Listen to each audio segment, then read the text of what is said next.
Yeah, so hi guys. Today's topic was that nothing slips in slip disk. So basically, slip disk is a common term used whenever someone has a disk issues, and I think it's a very common thing where people suffer a lot. Usually, the disc compresses your nerve, and the pain starts radiating to your leg. A nerve is like an electric wire. You can actually have a pressure somewhere else, and the effect can come somewhere else. So the pressure comes on around the spine area where your nerve is kind of exiting from the spinal cord, and the radiation you can feel even in your leg. Sometimes there is back pain also. Sometimes there is back pain, no leg pain, or there can be no back pain but a leg pain. So it's a very interesting combination like that. So whenever the nerve is compressed, you might feel there is a sharp shooting pain going down the leg or a diffuse pain around the back. You might feel that there is numbness in a certain part of your leg, and you might feel there is a weakness happening. So you might not be able to lift your toes up, or if there is, you feel weak with your one leg to walk around and lift your leg up and all that. So basically what we have is like a motor weakness. We have sensory issues, which is like you don't feel sensation, or it might be just the pain. So, and sometimes what happens is in little dangerous situations where your bowel and bladder control can go away, you might feel that you're not able to control your passage of your urine, etc. So usually that's an emergency. It's better that we don't experiment with reading things through social media. We should just directly approach the doctor and find out what's happening. Okay. Anyways, today's session is more about the general aspect and more the awareness towards this wrong terminology called slip disk. So why slip disk is a wrong terminology? Because actually the disc never slips. It has a very strong bond with your bones, and it can bulge out. There can be, and the bulge can lead to pressure on the nerve because the nerve is exiting from right under the disc area only, but it never slips. Now, why the slip disc is a wrong term? Because what happens usually is you are diagnosed with a terminology called slip disc, and then you have been told that you have been bending forward, and that's why your disc has got slipped, and you have to now avoid bending forwards. Now, when you hear a word that you're not going to bend forward from now onwards, second is the term which is called slip disc.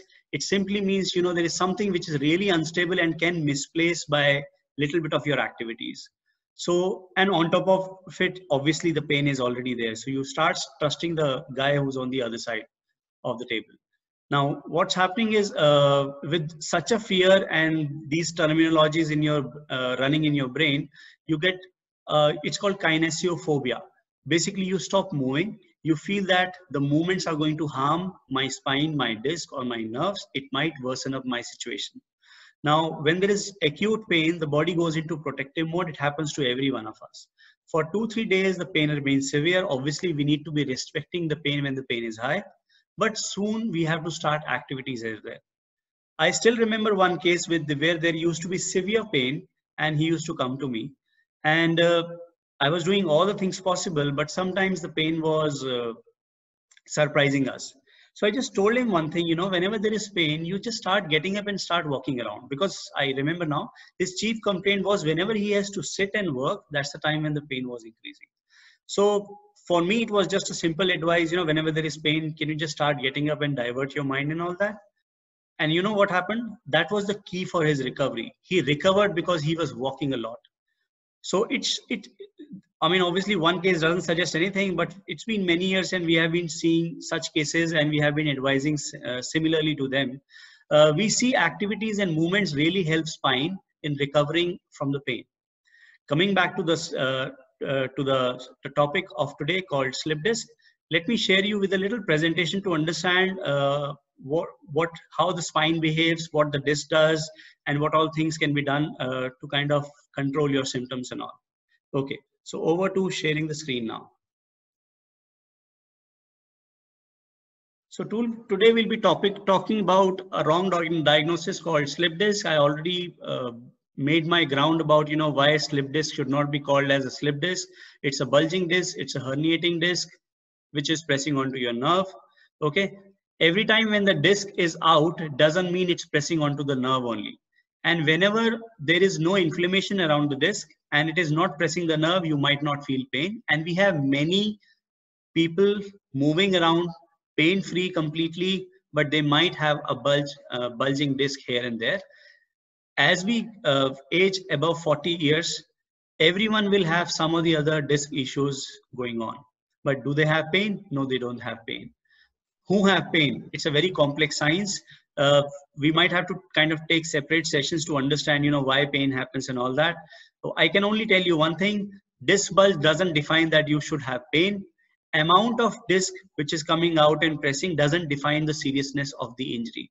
So there can be a mild disc bulge, there can be a major disc bulge, but the symptoms can be completely different. Major disc bulge doesn't mean major pain. Okay, so let's actually go through the things today. So typically when someone comes with a bulging disc which is pressing onto the nerve and the nerve is radiating down the leg, it's actually called sciatica, because the nerve which is being pressed by the lower lumbar region is actually the sciatic nerve. So commonly what you'll find is the pain is usually on one leg and not both the legs together. Okay. And second thing is the person will be approaching or walking to you when they are like trying to avoid to weight bear on the same side of the pain. So you will always find that they have like a little bent spine and where their pelvis is a little bit shifted like that, because if they try to straighten up, the pressure on the nerve becomes more, and that's what they want to avoid subconsciously. So that's how a normal posture of a person who will have a sciatic pain will look like. Now, what is the role of spine? Normally we have skull, and then the spine is following that. Now, skull contains brain, and the brain is extending into a structure called spinal cord. And this spinal cord is totally protected by the spine, which you can look here right now. If you'll notice, the spine from behind or front looks totally straight, but when it goes to the side, it becomes like an S-shaped curve. So we have a predefined curvature in the spine, which mechanically helps us in doing a lot more function like that. Okay. So now the spinal cord, which is running between these vertebrae, they are actually extending into these yellow structures called nerves. So they extend like nerves, and these nerves actually from the neck region. So if you can see my pointer, let me see. Yeah. So this is the cervical area or the neck area, which has 7 bones. The nerves from there will supply your arms. This is the thoracic region. So 7 bones in the cervical and then 12 bones in the thoracics, where the nerve exits and supplies your rib area. And then from the lower back, which is like your L1 to L5, which is the lumbar spine, the nerves exit and they supply to your hip, to your legs, to your feet. Okay. And responsible for your pain, muscle movements, and sensation. Okay. So that's how the nervous system distributes by the help of spine. So the spine really protects your spinal cord, which is the extension of the brain, as I said. It also provides nervous system, a connection of nervous system to the whole body, which I'm just repeating right now. It keeps you strong and upright. Everyone says, if you have a strong spine, you can do anything in the world. The spine also helps in making you move forward, backward, side to side, and rotate. Now, since we are discussing slip disc, a wrong diagnosis slip disc today, so we will just discuss the little bit of how this structure looks. So normally what you have is like a 2 vertebrae. So the whole spine consists of multiple vertebrae, as I explained, and there is a cushion-like structure between these 2 vertebrae called a spinal disc. Normally, spinal disc is hard on the outer area, and it's actually like a gel-based structure in the center of it. Okay, so that's how it is. If we have to remember one thing, the outermost shell of the disc is totally fused with the vertebrae or the bony area. So the bony area and the disc are totally intermingled with each other by hard cartilage. Okay, and as you go in the center of the disc, it starts becoming little softer and softer, and there is almost like a jelly kind of a thing inside, which you can see right here. So this is like a jelly. Now this is like a rings made of cartilage, and they are like rings and rings and rings. And what I'm trying to say is the outermost layer of this disc will be like almost fused with the bones. So when you have such a strong connection, how can a disc slip? It never slips. Okay, I'll make you understand in the coming slides. If it doesn't slip, then what happens? Now, if you see the disc, I normally relate it to like a tire. A tire is like the outer tire is like a hard shell. Then you have a tube, which is like a softer version inside. And inside the tube, you will have air. You can consider that air like a jelly, which is right here. And this jelly is not only in the tube, it's in the center as well. So the whole outer layer is hard and the center layer is soft. And that's how the tire resembles to a disc. Now, what can spine do? Or maybe what can the disc do? Disc actually helps you in giving you a shock absorption in the spine. If you do not have a disc, the bones will start hitting to the bone itself. So that shocker kind of a system is created by the disc. Second thing is it makes you move. So you're able to have such a large range of motion around your spine because you have disc also in between, which actually gives you more range of motion to move around. So basically what we can do with the spine is you can actually rotate right and left. You can actually bend side to side. You can actually go forward and backward. That's what we can do with our spine. Now, does your disc really slip? That's what the real question of today is. So what we are trying to say here is the disc never slips because the way its anatomy is, the outermost shell is literally fused with your bones. So it can never slip. It's nothing like a separate structure fitted inside your two hard bones and which can easily slip here and there. So what happens when the disc is out? Normally a relaxed, if you see two segments, you have like one vertebrae up and one vertebrae down. In a relaxed position, the disc will be sitting healthily between the two vertebrae. Now, when there is a pressure on two spines like that, the disc gets compressed as if there is like a balloon. You know, you press the balloon, which is filled with water, it starts bulging out, right? So that's what the compression does. Now, with uniform compression, nothing comes out. But when there is an uneven compression or there is a tension on one side and the other side is kind of creating like a vacuum, the bulge starts coming out in that direction. And when the bulge comes out, there are nerves behind which can get compressed. And as I said, if the bulge is not pressing onto your nerve, you might not feel pain. Now, why these compressions and tensions create bulges around the disc? There are various theories behind it. One simple thing is your muscle imbalances starts because the way everyone is kind of dealing with the same kind of a lifestyle. We sit on sofas, we lie down on the beds in an abnormal way. Nowadays, when working from home is happening, I think we are all over the places when we are busy with our laptops. We do not work like offices where we have to sit on a workstation with proper posture and all that. So all these things create muscular imbalances where certain muscle becomes very tight, certain muscles become very weak, which leads to pressure onto the spine, and the two vertebrae can get compressed so much that the disc can bulge out. Okay, so this is what a tight muscle or a weak muscle will do to us. Then what can happen is there can be a misaligned bone.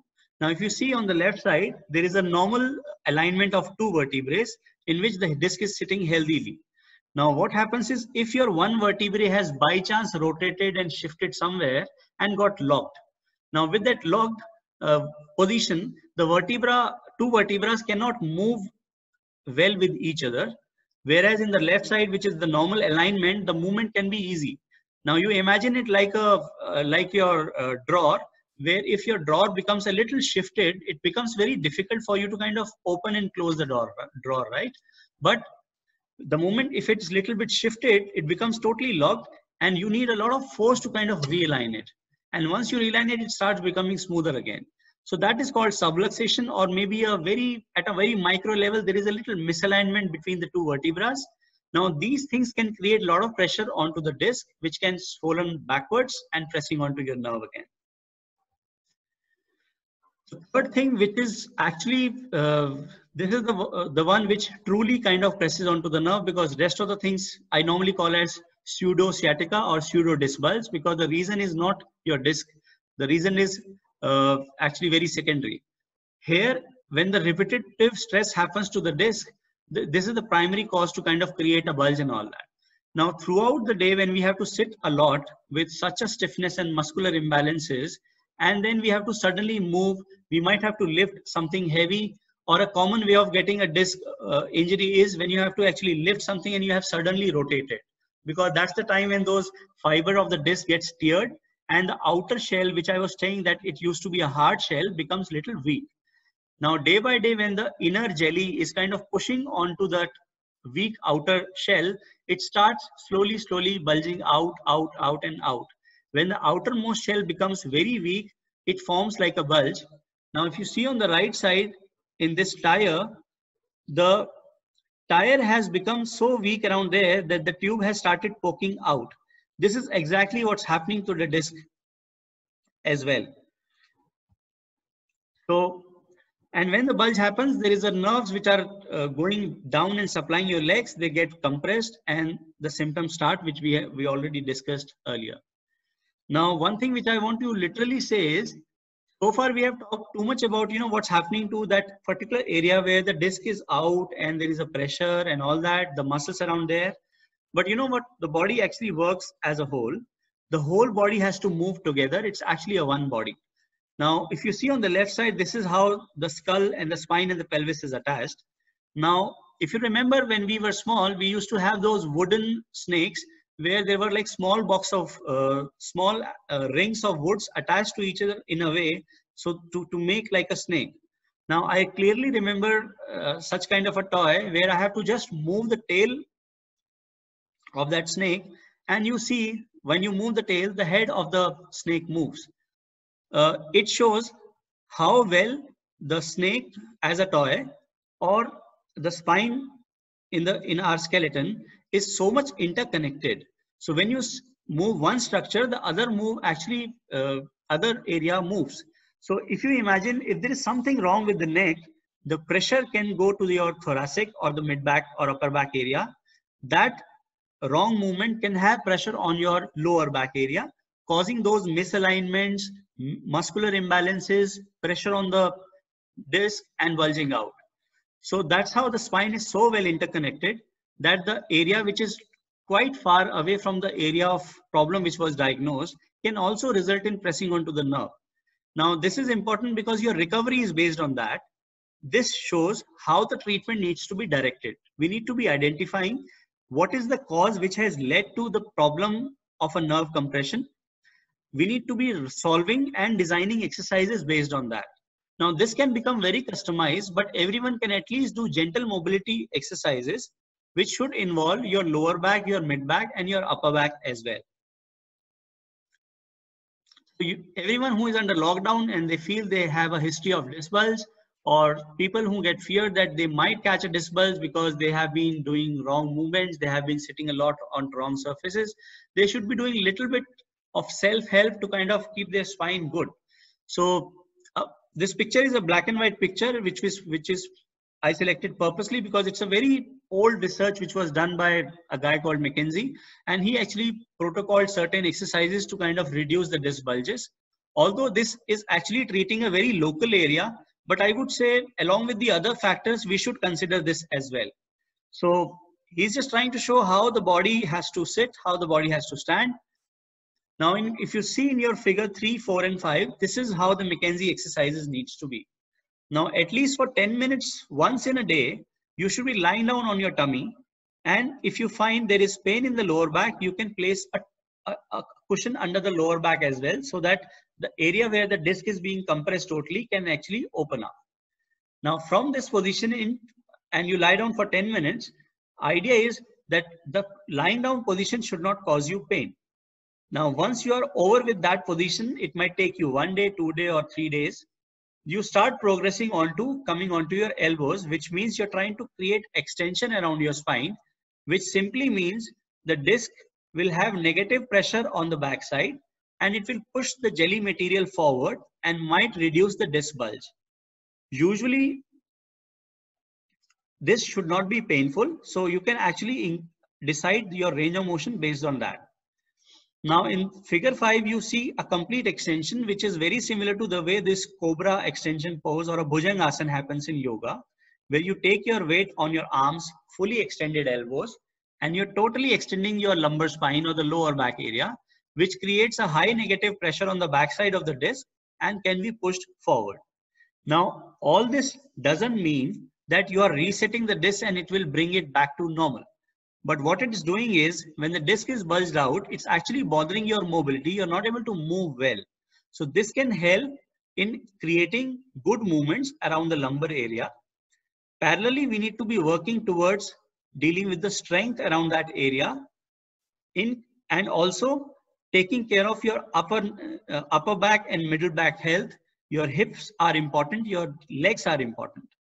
Okay, so that's how this McKenzie exercise is.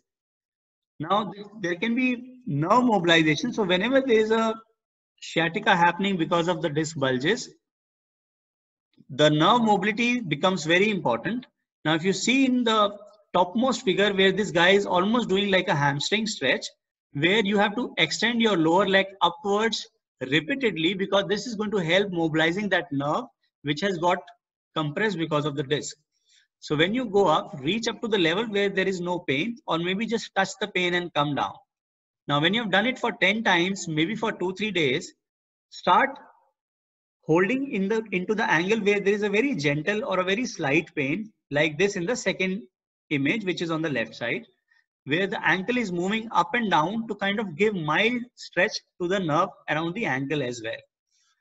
Once you have done this and you feel that it's helping your pain, you should be then turning to the third exercise, which is on the lower side, which is this one, where you sit on a chair like this with your knee almost totally on the edge of the chair and slowly raise your lower leg up. At an angle, you'll find that as if there is a radiating pain which is going down the leg, which is similar to what you normally feel if you have this problem. So when you raise the leg up to that level and the radiation is just begun, just come 5 degrees down so that nothing is irritating, and then try to move your ankle down and move your neck down as well. Similarly, move your ankle up and move your neck up as well. So your head and neck has to move in the same direction, downwards and upwards. Now, how these 3 exercises are helping? Normally, the nerve is actually covered with a sheath, and there is a liquid or a fluid between the sheath and the nerve. When the mobility of that nerve happens, the fluid moves and it provides good nutrition or a healthy nutrition to your nerve. This mobilization can reduce the nerve irritation. On top of it, if you see the third exercise, where when the neck goes down, the ankle goes down. When the ankle goes up, the neck goes up. You're actually moving the neck down, which means you're moving, shifting the brain forward. You're actually pulling the spinal cord up. So there is kind of a stretch which you're giving upwards. That time, if you pull your ankle down, which means you have relieved the tension of the nerve from here and created the tension here. Similarly, when the neck goes up, the ankle also goes up, which means you have reduced the tension around the spinal cord here, but you have increased the tension around the lower leg, which simply means we are actually sliding the nerve up and down like that. I want to say you one thing, that everything synchronizes with each other, but they have a separate function as well. So the way we stretch our muscles, we need to be mobilizing and stretching our nerves as well, because that's the way you can actually mobilize and provide nutrition to your nervous system. And there is a good chance by doing such kind of movements, the pressure on the nerve will reduce and it will come out. And as I said, whether there is a bulge or not, if there is no pressure on the nerve, the pain can totally reduce. Thank you and good luck. We will be now looking for questions if there are any.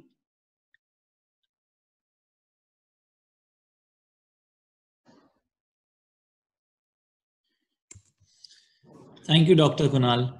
That was quite useful to see those illustrations, especially the extension and the rotation. So I've been having this problem for a while now.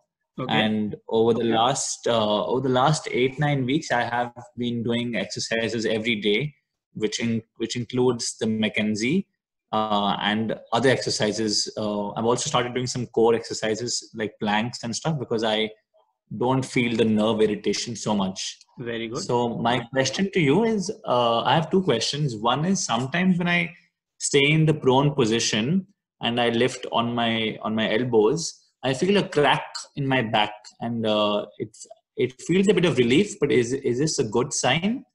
And my second question is, how do I now proceed to the next phase? Because I think I have passed the initial stage of doing the simple exercises, but I want to get back to running. I'm an athlete, I play a sport, and I need to do a lot of like physical movement, but I'm still a bit like I still like sometimes get a nerve pain sometimes after I sit and I stand up. So what can I do? What exercises can I do now to get back into full range?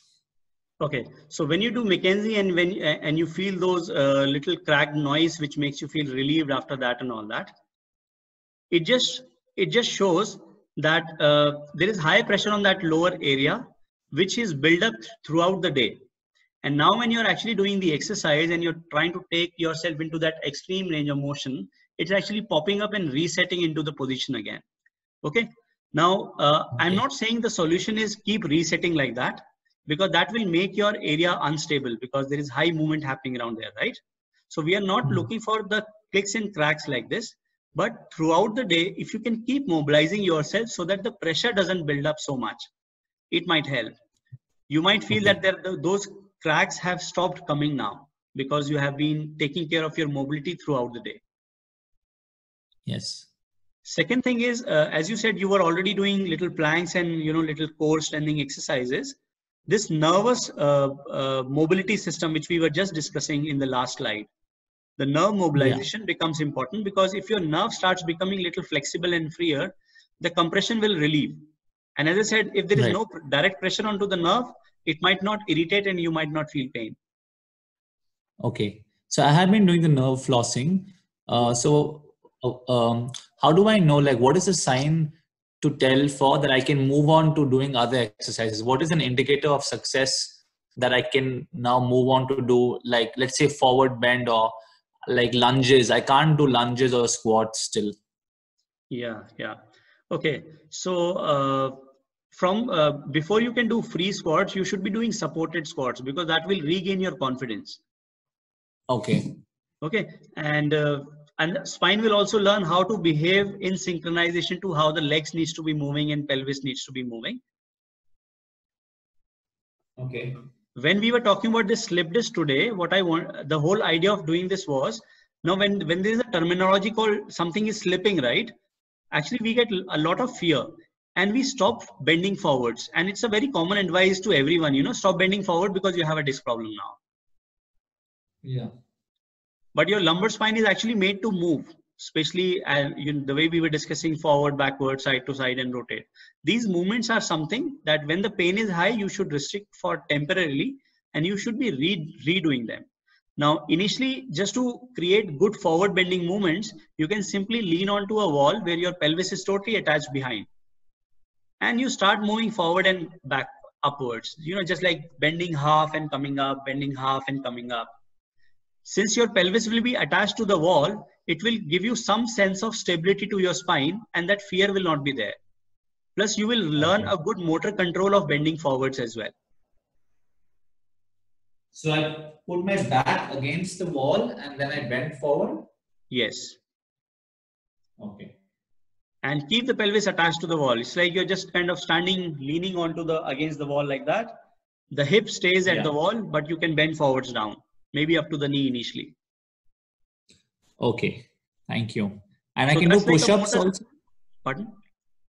Can I also do push-ups and squats, or should I avoid it? How do I know if I can start? Yeah. So one thing to go about is we have to just simply think that we have to go by pain. If there is no pain, things are safe. Number one. Number two, if you have to have a choice between abdominal curls and planks, stick to planks because they are safer. Okay. Okay. Yes. Second thing is, if you are, and obviously, I mean, I normally might not have taken any session for this, but anyone who wants to do push-up needs to be doing good planks first. Okay. Which you're already doing. That simply means you are actually good and prepared for doing push-ups.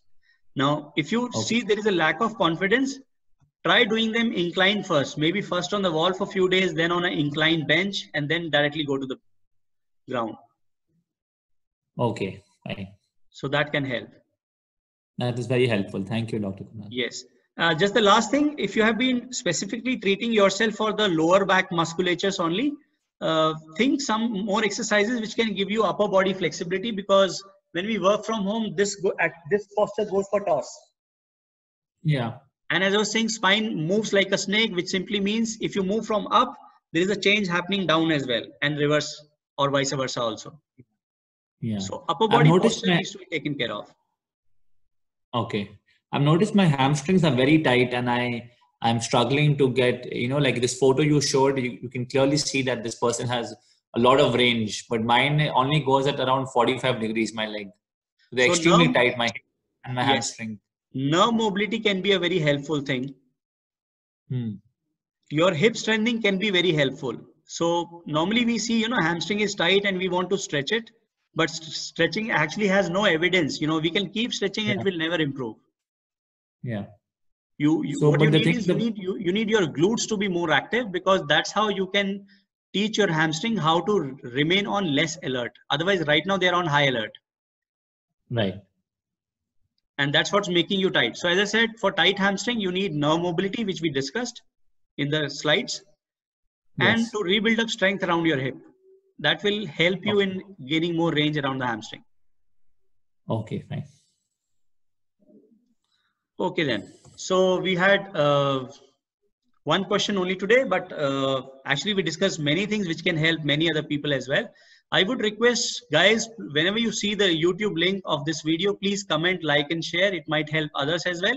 And it might encourage me also to do more videos like this. Thank you. Thank you so much. Thank you. Thank you.